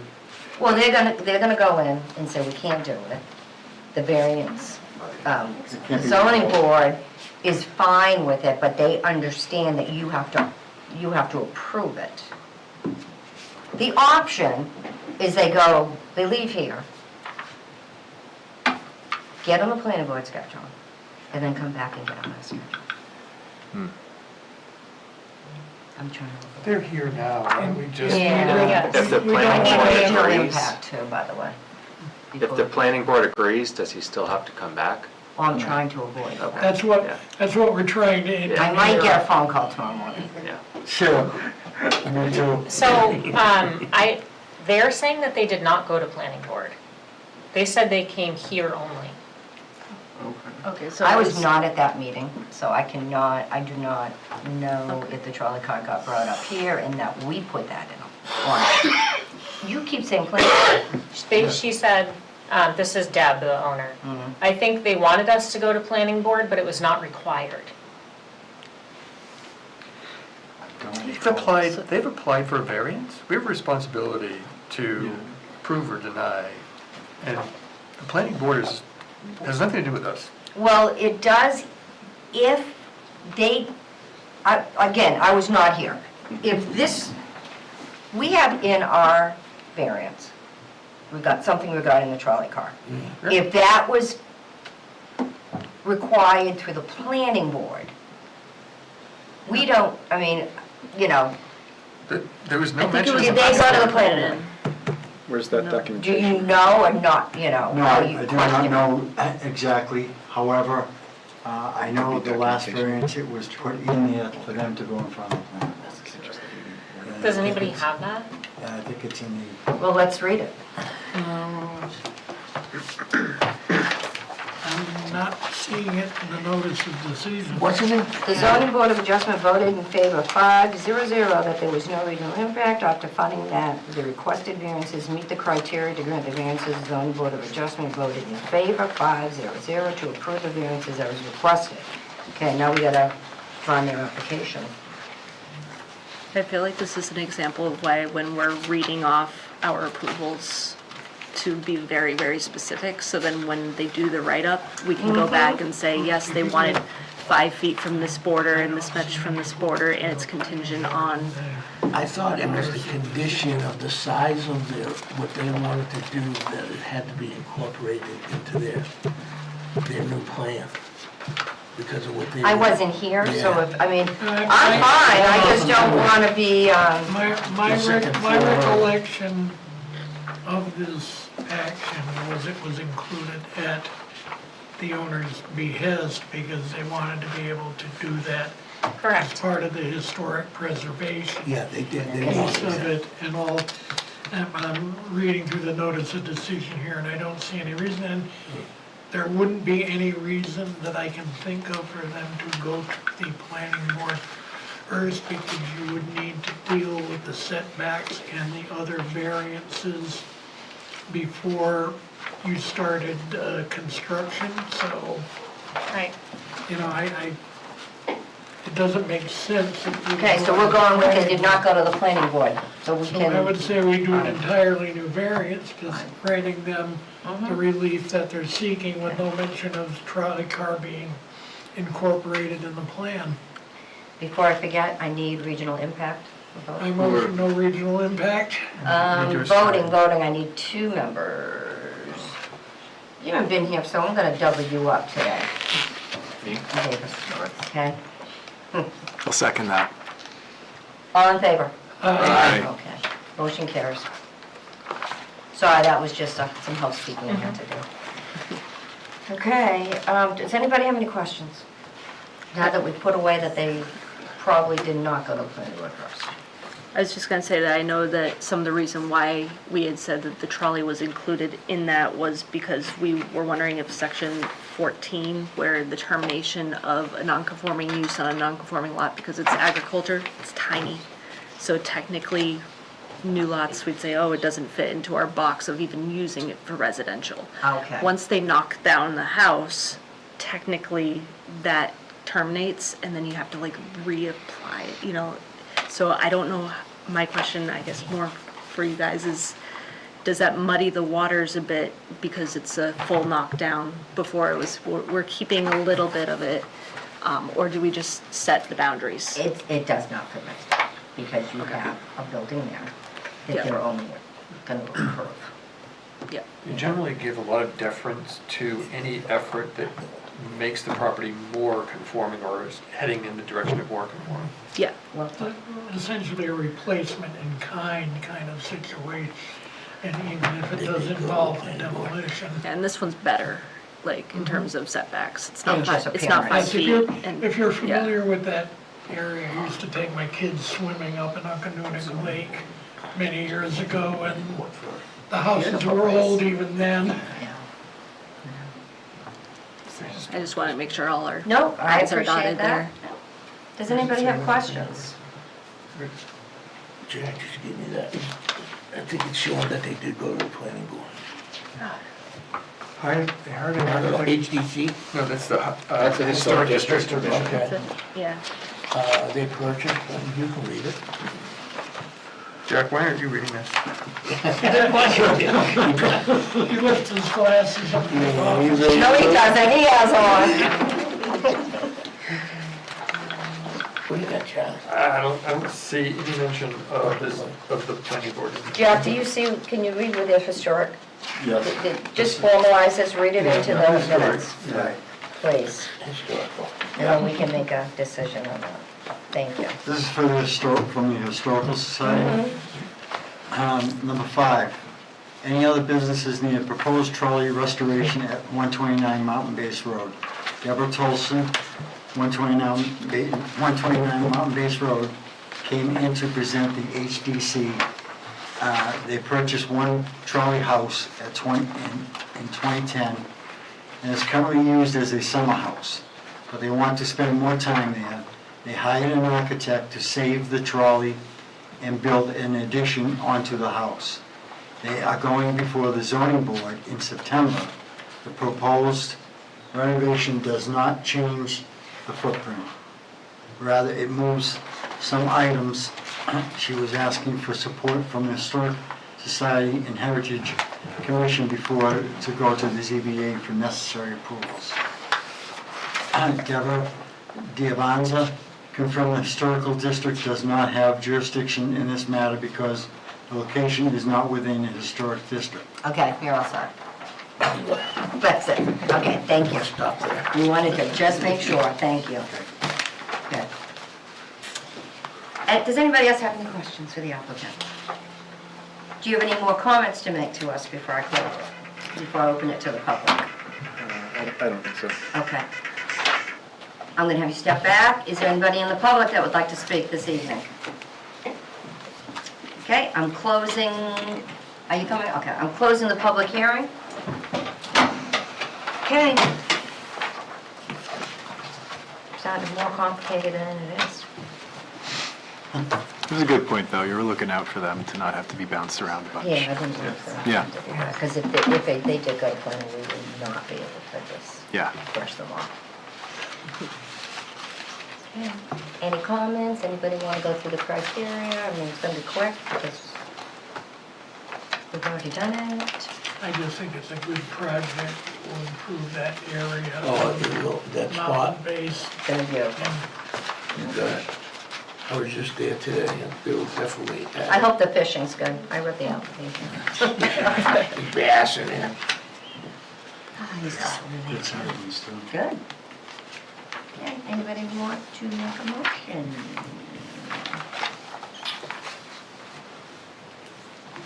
I'll do it. Who did I pick? You two, right? Yeah. Okay, did you want to make a motion? I mean, he was more sure of himself than I was, so. But if you want to, because you motioned last time, you did a great job, so. Okay. I do like going through the criteria, but it doesn't have to be long. It just Davis, you needs did a to great point. job last month. You should just show us how it's done. Thanks, Charlie.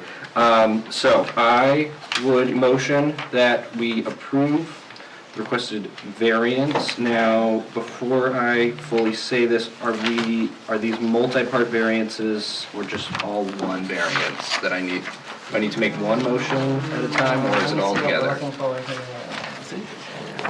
here.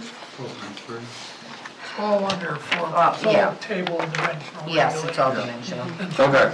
Including Okay. all the setbacks. Perfect. Thank you.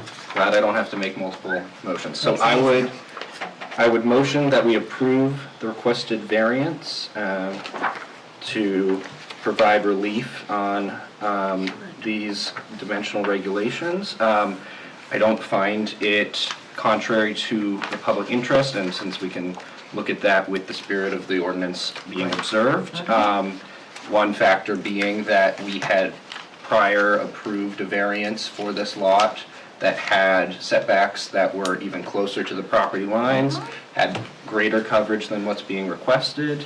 I think that they have come closer to conformance with a very, very tiny lot, which was, the board itself had, at the time, said was very tiny, and they were still willing to approve that variance.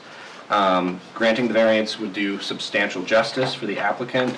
As the applicant stated, they are under contract to buy the property, but it is not usable, and it is not, they cannot occupy it at this time, given the state it's in.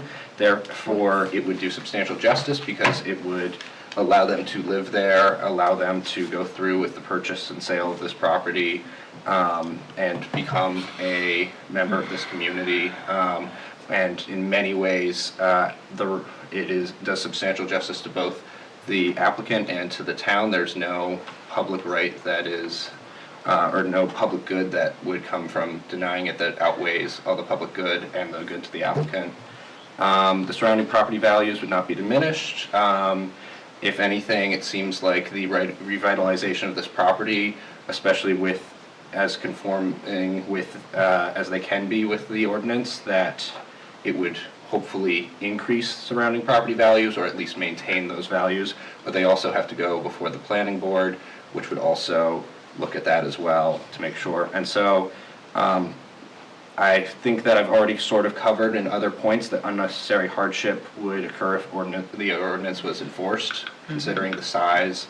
I would like to just state what I already said above for unnecessary hardship. Excellent, great job. Okay, Second. any comments? Motion, all approved? Approved? Aye. Aye. Motion carries. Thank you. Approved. Thank you very much. Good luck. We look forward to seeing you.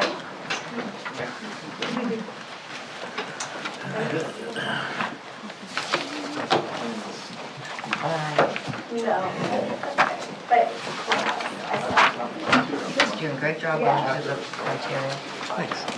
I know I ramble a little bit. No, you I'm don't. trying You know to cover what, it. you always, it's a great thing to have in the minutes.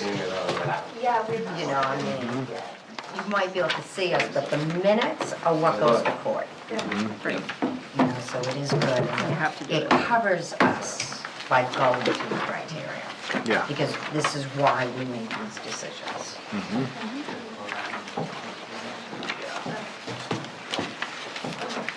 Good night. Good night. Michaela Cotran? Yes, Did I say that right? Cotran. Cotran and Adam Sure. Schwartz. Yeah, I'll save you the trouble. Thank you. All right, so I'm Adam J. Schwar. I live at 225B Goffstown Back Road currently. This is my fiancée, Michaela. Hi. So basically, what she's trying to do is build an at-home salon, but not like a full-scale salon. An at-home salon where she would service, I don't know how many people. Well, I would do hair for myself, Yeah. yeah.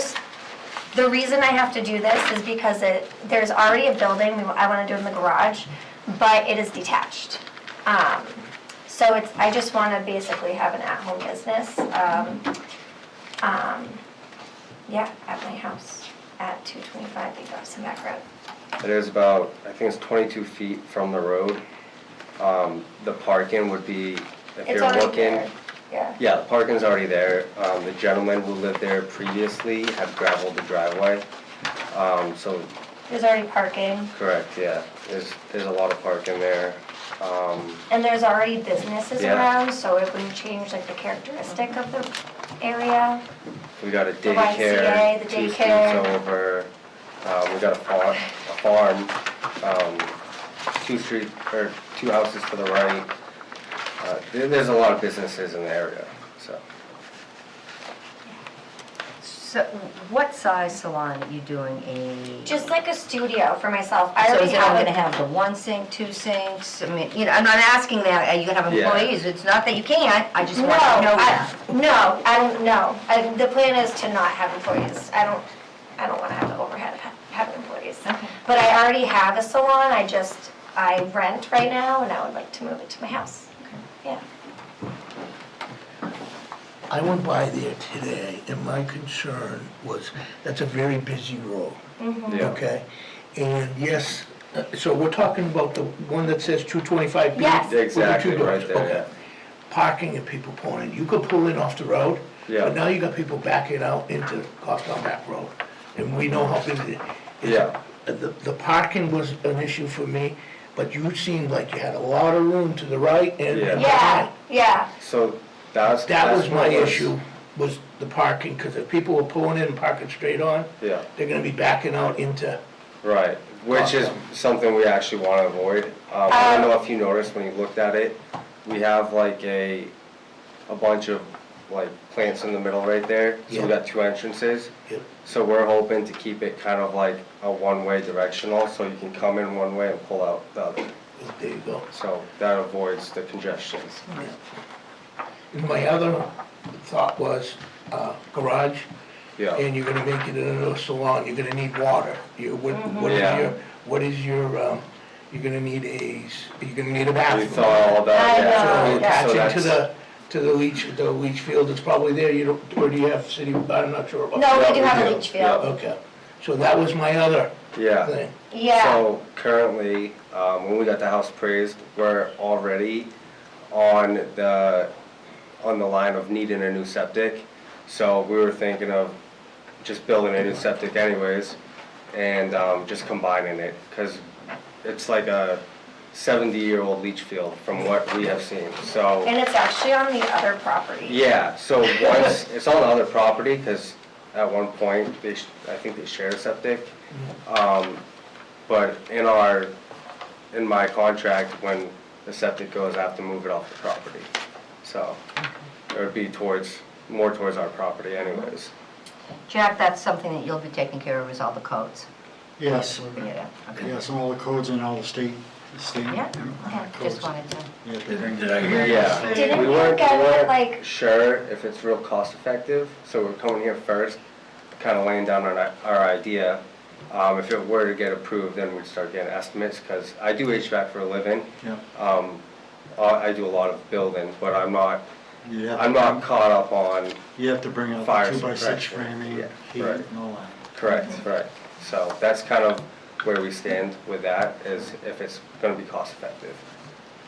Did I hear you say the building has already got water service in it? it does not. It does not, So you no. don't have any water or any septic in the building? correct, No. right, and that's where we're trying to figure out if it's gonna be cost Which effective. obviously for a salon, you need both, You need both of those, yeah. to be licensed. Correct. Yes. But Yes, Jack, that's all part of the building permit. yeah. We're answering So the that's- use. Something that We're we- answering that it's detached. Okay. Right, it's detached, it's probably, I mean, from the house, it's probably 20 feet away.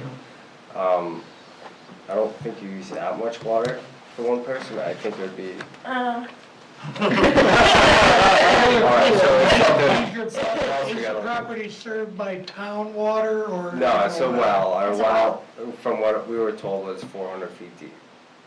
So, I don't know, but that's The what. question would be with a leach field also, depending on what kind of hair products you'd be putting into it, whether a leach field could stand that kind of usage. I think if I'm correct, there's something that is added to the septic for that.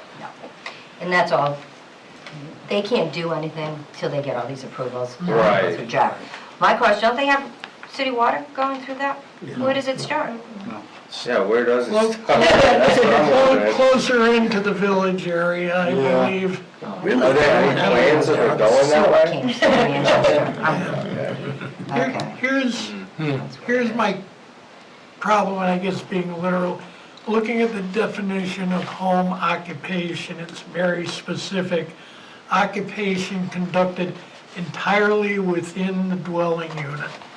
Right. And it doesn't, so what you're really asking us for is, Well, so Well, yeah, it will um, be a separate business, right? Because it's in a different dwelling. but when it says within the dwelling unit, that means within the house. Now, I know we've got some other barber shops in town, I can think of one down on Mast Road by the Circle, but that's in somebody's basement and has been for years, and they live upstairs over the salon, so it's a Like where? different use.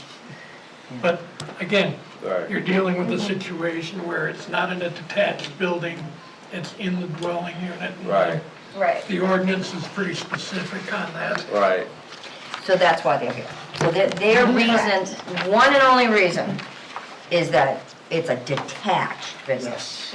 The business is allowed, everything's allowed, so we're here to answer the question, are we gonna allow a detached business? You need a hardship.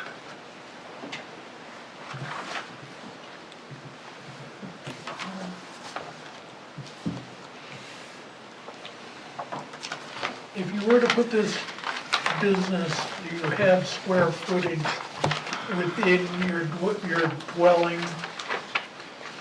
If you wanted to open a salon, say in your basement or something like, And is there square footage available within your dwelling to do this kind of business? I don't think we would, just because it's not, Well, we have kids, we do have kids. and I probably wouldn't want to have my business in my house with my kids running around and screaming and, I don't know. Small As far as small children. Yeah, they're small, and when they see her come home, they're, you know. When I drove by there today, I saw exactly what you're trying to do, and it's a very good idea. Thank If you. get it. I saw exactly, I stopped there and I looked at the house and and I'm like, yeah, I could see it, Thank you. So the hardest part about the variance process is understanding the hardship piece of it. So I'm gonna try to help you guys. I'm gonna Okay. try to explain it. I know, I don't know how well I answered these All right. questions, I tried. So, there's this ordinance, right? And the ordinance is a restriction, it's a hardship, it's a necessary hardship. And it's a hardship because it just tries to strike a balance between your property rights and, the general welfare of the community. And so there's these restrictions. Now, you need to comply with these ordinances unless you get a variance, and the variance requires that you meet these 5 criteria. One of them is for the hardship. So unnecessary hardship means that owing to a special condition of the property, so something about your property that distinguishes it from other properties in the area, that there's no fair relationship between the general purpose of the ordinance and your property. So what is it about your property, or what is it about your property that is unique and different and that is a hardship that you need relief from the zoning ordinance? I mean, I would think a hardship would be being surrounded by other businesses already. Well, I don't know if that counts. but, Well, that's I mean, more to the spirit of Okay. things. But I think what you guys have is your home is comprised of 2 structures. And it would be expensive to try to connect those 2 together in order to comply with the ordinance. Yeah. Yeah, You feeling it? yeah. So, yeah, it just so happens that the space that you want to run your business out of is, it would be too expensive to attach it. Yeah. Yes, So that's, it would be. so, yeah, it's just not affordable to attach the garage to the house. It'd be a big So, debt. yeah, It's so it awesome. would be, I mean, it's it's very already it's already expensive, right? So. And this would help attaching it because would then I wouldn't have to pay rent for my business. Right. Good, no, I'm just kidding. But you have a good-sized yard area, properties, Yeah. and there's other properties in the area, so you have those things. It's not like your home is in a cul-de-sac neighborhood. Right, right. You're on a- We're on the main Yeah, we road have with 2 other acres. businesses, yeah. Yeah. It's we have also a couple very acres. unique property because it is It's 2 single 2 families. single-family homes that are connected. It's weird. It should That be are complex. a garage. Yeah, So that extra space where a lot of people have attached garages is just, it's not conducive to this. yeah, we really don't use, it's far enough from our house that would be used as storage. So, trying to make more use out of it than storage. What is it, 2 acres, you said? Yeah.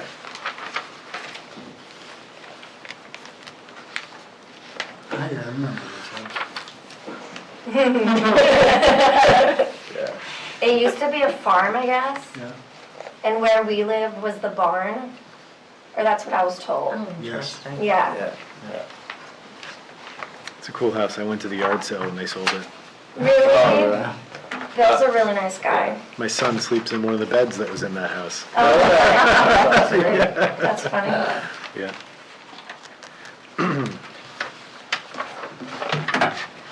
Okay, anybody have any questions, any more questions? I was just wondering if there was a bucket that this would fit in with it being a detached, or it's just its own thing and that's why we're here. We're here because it's detached. Yeah. That is why. And I like how Charlie kind of got it out of them. Thank you. Right, that was a Thank you. good job, Charlie. Because you have to still have a reason. Right. You can't, people build a garage and say, oh, it's detached, and I run my business out of it. There's a reason, I don't know what it is, but there's a reason that this town doesn't allow that. But, okay, anybody want to ask them any more questions? Okay, I'm gonna close the public hearing, and we're gonna deliberate. Okay. Okay. Thank you. Do you want us to sit back there? Doesn't matter. Just don't let us I want to ask sit, questions. it's no one else. We're not allowed to talk to you now. All right.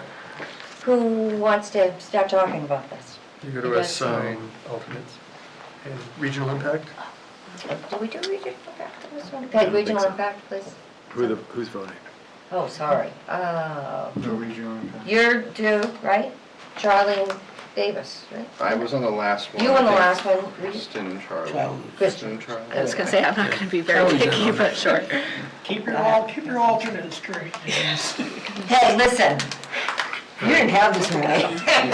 Yeah, You didn't have all three. we had no alternates, No I was alternates. sitting in that chair. Yeah, do you We want don't us, want you to be able to do you hold want us to it. have like the same clickers, they keep track of how many pitches have been done? That's right. How many times have you been up tonight?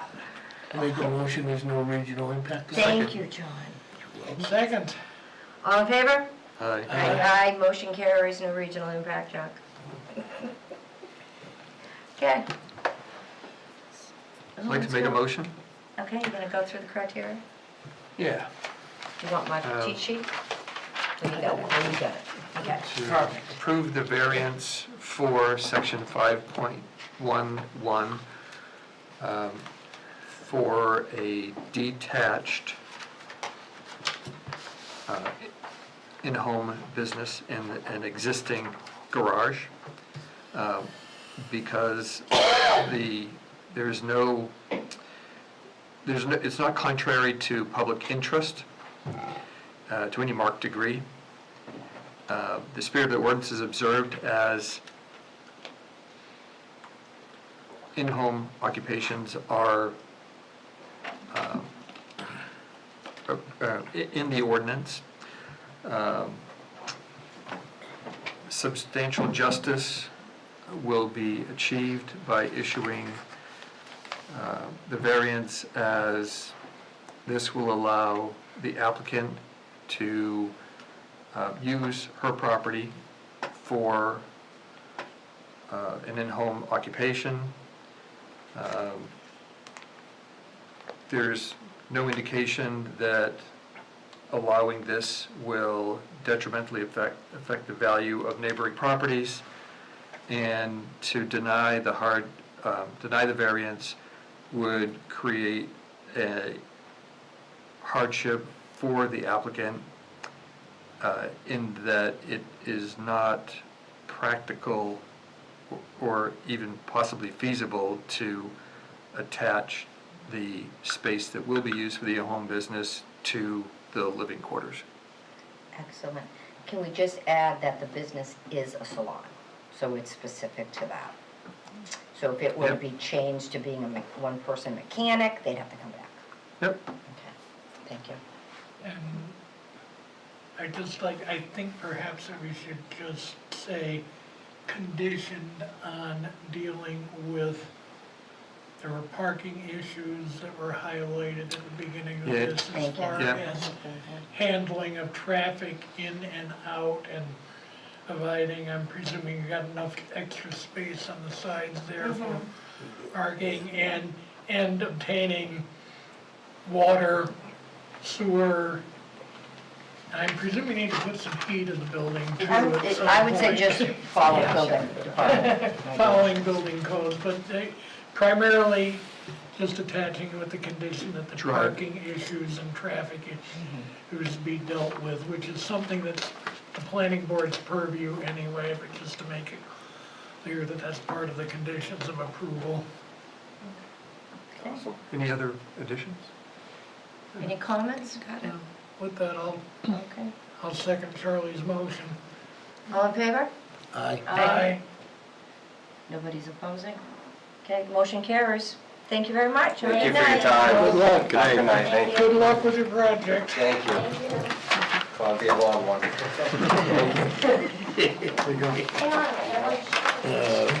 Are we waiting for Jason to come back for voting? We gotta switch, vote for chair and vice chair. I would say, yeah. We need to pick a chairman. Maybe Denise will run again. But I suggest maybe we wait until the next meeting to do it when I think we should wait till Jason. Jason. Like some young people looking to do That would be something. fair. And Mr. Lee, don't go away. That's the We have papers for you. Say that again?